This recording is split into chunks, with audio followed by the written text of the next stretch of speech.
कहानी की इस नई सीरीज़ में आप सभी का स्वागत है। आज की इस कहानी का नाम है ठग साधु। यह एक हिंदी स्टोरी है। अगर आपको हिंदी स्टोरी, हिंदी कहानियाँ या अच्छी कहानियाँ सुनने का शौक़ है तो इस कहानी को पूरा ज़रूर सुनें। चलिए अब कहानी की तरफ चलते हैं। कहानी का नाम है ठग साधु। एक शहर में चोरों का आतंक ज़्यादा बढ़ गया था। पुलिस स्टेशन में कभी कोई रिपोर्ट लिखवाने आता तो कभी कोई। उन चोरों की चोरियों से पुलिस बहुत परेशान हो गई थी। फिर एक दिन पुलिस स्टेशन में एक मीटिंग रखी गई जिसमें चोरों को पकड़ने के लिए एक योजना बनाई गई और इस योजना से पुलिस ने पूरे शहर के चोरों के नाक में दम कर दिया था। पुलिस एक के बाद एक चोरों को पकड़ रही थी। उन चोरों में से एक चोर बहुत चालाक था और वो ही पुलिस के हाथ नहीं आता और जैसे तैसे बचकर एक जगह जाकर छिप गया था और अपने आप से बोलता, मुझे कुछ दिन के लिए काम छोड़ना होगा और इस शहर को भी छोड़ना होगा। क्यों न मैं अपनी वेशभूषा बदल लेता हूँ, नहीं तो ये पुलिस वाले मुझे जेल में बंद कर देंगे। वो ये सोच ही रहा था कि तभी उसके आगे एक साधु जा रहे होते हैं। चोर, अरे वाह, मैं भी साधु बन जाता हूँ, क्योंकि इस दुनिया में लोग चोरों को जूता मारते हैं, लेकिन अगर वही चोर साधु बन जाए तो उनके पैरों में पड़े रहते हैं। वो पुलिस से छिपता हुआ एक दुकान से साधु के कपड़े खरीद लेता है और साधु बनकर घूमता है। वो अब चोर से चंपक साधु बन जाता है। कुछ दिनों बाद ऐसा ही घूमते हुए वो एक गांव की ओर निकल जाता है और गांव के एक पेड़ के नीचे बैठ जाता है। थोड़ी देर बाद एक आदमी उससे पूछता है कि साधु बाबा, आप कौन हैं और कहाँ से आए? चंपक, मैं एक साधु हूँ। मैं यहाँ से गुजर रहा था, थक गया था तो ये पेड़ देखकर बस आराम करने लगा। आदमी, साधु बाबा, आप कुछ खाएंगे? मैं आपके लिए अपने घर से भोजन ला देता हूँ, जब तक आप यहाँ पर आराम कीजिए। थोड़ी देर बाद वो आदमी चंपक साधु के लिए भोजन ले आता है और साधु से बात करते करते वो साधु की बातों में आ जाता है और उसे अपने और गांव के बारे में सब कुछ बता देता है। चंपक साधु के पास एक कला थी, वो बोलने में बहुत माहिर था। वो इतने अच्छे प्रवचन देता था जिससे लोग उस चंपक साधु की बातों में आ जाते थे। धीरे धीरे करके गांव के सभी लोग उससे मिलने आने लगे और वो इसी गांव में रहने लगा।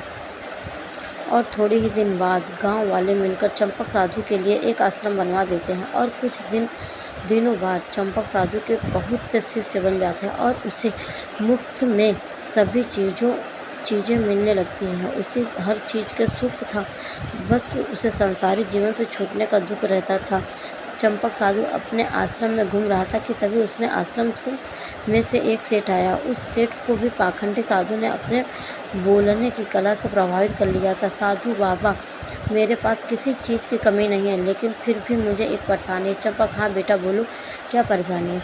बाबा से कुछ मत छुपाओ, मैं कभी कुछ नहीं छुपाता हूँ, बताओ क्या परेशानी है, मैं तुम्हारी सारी परेशानियाँ दूर कर दूँगा। सेठ ने सोचा, क्यों ना मैं अपना सारा सोना साधु के आश्रम में रख दूँ, और वैसे भी साधु लोगों को तो धन संपत्ति का कोई मोह नहीं होता, तो भगवान का रूप होते हैं और किसी को कोई ऐसे देवता पर शक नहीं होगा कि उनके आश्रम में इतना सोना गढ़ा हुआ है। चंपक, क्या हुआ बेटा, तुम किस चिंता में खो गए? सेठ, नहीं बाबा, वो ना मेरे पास बहुत सोना है, लेकिन मुझे चोरों का बहुत डर है। गांव में सबको पता है कि मैं सेठ हूँ, तो मेरे पास बहुत पैसा और सोना होगा।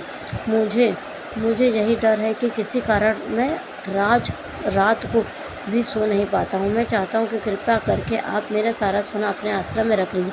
सेठ की ये सारी बातें सुनकर चंपक साधु के मन में लड्डू फूटने लगे। चंपक, हाँ, क्यों नहीं, बस इतनी सी बात। तुम एक काम करो, आज ही आश्रम के बगीचे में गड्ढा खोदकर उसमें सारा सोना रख दो। सेठ जी, साधु बाबा, मैं भी यही सोच रहा था कि मैं अपना सारा सोना आपके आश्रम में रख दूँ। मैं शाम में सारा सोना लेके आऊँगा। फिर शाम में सेठ 2 से 3 बड़ी पोटलियों में अपना सारा सोना ले आया। फिर क्या था, पोटलियों के देखते ही चंपक साधु की तो आंखें फटी की फटी रह गई। उसकी आंखें तो सोने की पोटलियों से हट ही नहीं रही थी। फिर उस सेठ ने वो सोने की पोटली आश्रम के बगीचे में गड्ढा करके उसमें दबा दी और अपने घर लौट आया। सेठ को लगा कि अब तो मेरा सारा सोना साधु के बाबा के पास है, वहाँ मेरा सोना सुरक्षित है। और वो रात को आश्रम से सोया। सेठ तो आराम से सोया, सिर तो सो गया, लेकिन अब चंपक साधु की नींद कहाँ आनी थी। वो रात भर उस सोने के बारे में सोचता रहा। फिर तभी वो चंपक साधु अपने आप से बोलता है, अगर ये सोना मुझे मिल जाए तो मैं अपना पूरा जीवन आश्रम में गुजार सकता हूँ। कुछ समय बीतने पर साधु ने एक योजना बनाई। उसने सोना कि वो इस सोने को लेकर चला जाएगा और सेठ को शक न हो, और अब इस गांव को छोड़कर जाने की बात कहेगा, ताकि सेठ को ये ना लगे कि साधु उसका सोना लेकर भाग गया है। इसलिए वो चंपक साधु सेठ के घर जाता है। सेठ चंपक साधु को अपने घर आता देख खुशी से झूम जाता है और अपनी बीवी से बोलकर उनके लिए कई पकवान बनाने के लिए बोलता है। वो चंपक साधु को बहुत खातिरदारी करता है। फिर चंपक साधु सेठ से बोलता है, साधु सुनो सेठ धनीराम, मुझे अब यहाँ से जाना है, क्योंकि मैं एक सन्यासी हूँ और मैं किसी एक जगह नहीं रह सकता। मुझे और भी कई लोगों को मार्गदर्शन देना है, इसलिए मैं अब यहाँ से जा रहा हूँ। मैं बस तुमको बताने आया था कि तुम्हारा सारा सोना वहीं आश्रम के बगीचे में दबा हुआ है, क्योंकि मैं तो जा रहा हूँ, और अगर तुम्हारे सोने के साथ कुछ भी होता है तो मेरा नाम ना आए, क्योंकि मैं एक साधु हूँ। मुझे तो धन संपत्ति से कोई मोह नहीं है। ये सब सुनकर सेठ दुखी हो जाता है और फिर ऐसा बोलकर चंपक साधु वहाँ से चला जाता है। तभी सेठ के साथ में एक व्यापारी बैठा होता है और वो ये सब सुन रहा होता है। और तभी सेठ से पूछता है, सेठ धनीराम, ये साधु कौन है? तब सेठ सन्यासी को पूरी बात बताता है, जिससे सुनकर व्यापारी जोर जोर से हंसने लगता है। सेठ व्यापारी को हंसता देखकर बोलता है, अरे भाई क्या हो गया, तुम ऐसे क्यों हंस रहे हो? व्यापारी, अरे तुम मूर्ख हो, वो धोखेबाज साधु तुमको लूट कर ले गया।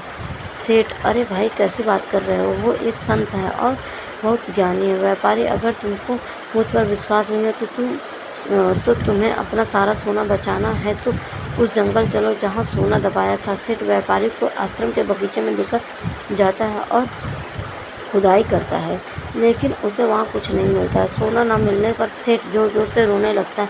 व्यापारी, अरे भाई सेठ धनीराम, ये वक्त रोने का नहीं है, जल्दी चलो। वो धोखेबाज साधु अभी दूर तक नहीं गया होगा। फिर जल्दी से भागते हुए वो दोनों पुलिस स्टेशन जाते हैं और पुलिस को सब कुछ बता देते हैं। फिर पुलिस उस धोखेबाज साधु को ढूंढ लेती है। पुलिस इंस्पेक्टर गांव में सभी को बताते हैं, ये वास्तव में कोई साधु नहीं, बाबा नहीं, ये एक चोर था जिसने अपनी बोलने की कला का इस्तेमाल करके कई लोगों को लूटा है, और पुलिस से बचने के लिए इसने साधु का वेशभूषा धारण कर लिया। फिर पुलिस चंपक बाबा उर्फ चंपक चोर को पकड़कर जेल में बंद कर देती है। और इधर सोना मिलने के बाद सेठ की जान में जान आ जाती है। सेठ व्यापारी से, तुम्हें कैसे पता चला कि ये साधु धोखेबाज? व्यापारी, वो साधु को बार बार अपने आप की तारीफ कर रहा था और संत कितने महान होते हैं, वो बार बार यही बोल रहा था, जबकि जो सच मायने में संत होते हैं उन्हें इस बात को बोलने की ज़रूरत नहीं पड़ती। इसलिए भाई, आज के समय में साधु जो बनकर प्रवचन देते हैं वो सभी संत नहीं होते।